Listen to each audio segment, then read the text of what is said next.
There are other areas of our economic problems that you won't go near. I notice that you rely upon the Office for Budget Responsibility's analysis of the spring statement to claim or to reiterate that people face the highest tax burden in 70 years, but you don't go near their figures on the impact that Brexit has had upon our trade, or today on the report from the Select Committee that labour shortages across the food and farming industries could be threatening our very food security. The Select Committee attributes that to Brexit. You'll also have seen the global numbers showing that we're the only country in the world pretty much that isn't enjoying a bounce back in trade, which can only really be as a consequence of Brexit. And Germany's trade figures released yesterday showed that we're not even at the back of the queue. We're being lapped by pretty much every other country on the planet. And yet you, as Labour leaders, still won't go near the reality of what Boris Johnson's Brexit has done to our economy. Why is that?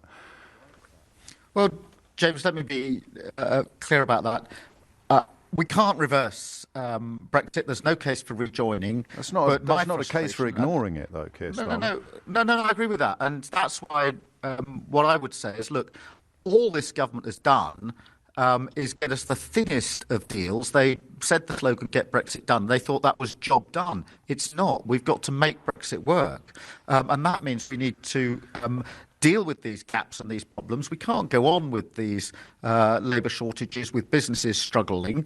We need to make Brexit work. So there's no case for rejoining the EU, but we've got to make Brexit work. And as I say, the government thought that the slogan would do it, and that was enough. That's obviously not enough. You know, and I know. Businesses are crying out for more support. They are, and you know and I know, and I understand why you stress that rejoining is not an option, because you will be accused by Boris Johnson, who, of course, has demonstrated a willingness to lie about things you have done, never mind things you might do in the future. So I understand the political jeopardy that you're in, but can you foresee a moment where you might actually mention in PMQs that Brexit is having a negative impact on all of the areas of British life that politicians are supposed to be most concerned about?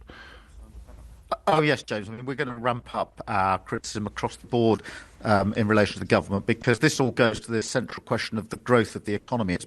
Last 12 years have been absolutely appalling. We're only a high-tax country now. When you said we've got the highest tax for 70 years, you're not wrong about that. The reason we're so high in tax is because we've been so low in growth. Now, obviously, the government's failure on Brexit is part of that, and I certainly intend to take that to the Prime Minister. So Northern Ireland, trade, labour shortages, all of these things we can expect to hear the B word mentioned in the context of these problems in the coming months, can we? Yes, James, you can. And on Northern Ireland, I've said that a number of times. I've worked in Northern Ireland, as you know, for a number of years, and I feel keenly that we need to resolve this issue of the protocol. I can't stand the fact that the Prime Minister who negotiated and signed the protocol now pretends it's nothing to do with him. It's an example. It's just, if it wasn't Boris Johnson, you probably wouldn't believe it. But because it is, we've got a Prime Minister that doesn't know truth from untruth, or doesn't care about truth from untruth. Well, we'll be watching to make sure that you've just told us the truth about these issues, Keir Starmer. Many thanks indeed. Leader of the Labour Party there, Keir Starmer.